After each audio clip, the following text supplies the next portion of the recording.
मला माझी बहीण बिचारी चांगलं काम करत होती, आज तिचे सहकारी सगळे लोकसभेत जाणार, माझा जीव तुटतो याच्यामुळे नाही की माझ्या बहिणीला खासदार बसवायचं होतं, याच्यामुळे की असं काय तिच्याकडून चुकलं होतं, काय काम तिने केलं नव्हतं. अहो कोविड मध्ये हे लेकरू पूर्ण पीपीई किट घालून प्रत्येक वॉर्डामध्ये गेला, जेवढा कोविड झाला जीवात तिच्या जीवनावर बेतलं तरी ती गेली, निघाले नाही. माझा गोविंद बॉडीगार्ड त्याचा वारला, त्याला मला लोक म्हणले जाऊ नका, गावाने म्हणले नका जाऊ, पण मी म्हणलं मी त्याच्या घरी जाणार. तर नाते ठेवणारे माणसं आहेत आपण.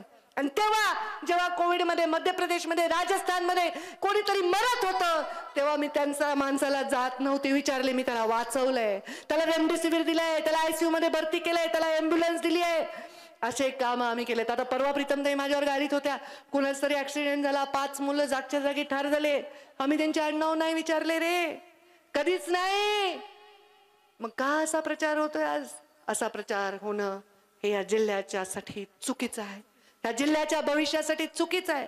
इथे आम्ही राख सावडायला एकत्र जातो, इथे आम्ही लग्नाला एकत्र जातो, इथे आम्ही सुपारी फोडायला एकत्र जातो, कुणीतरी येऊन या जिल्ह्याची शांती नाही घालवू शकत.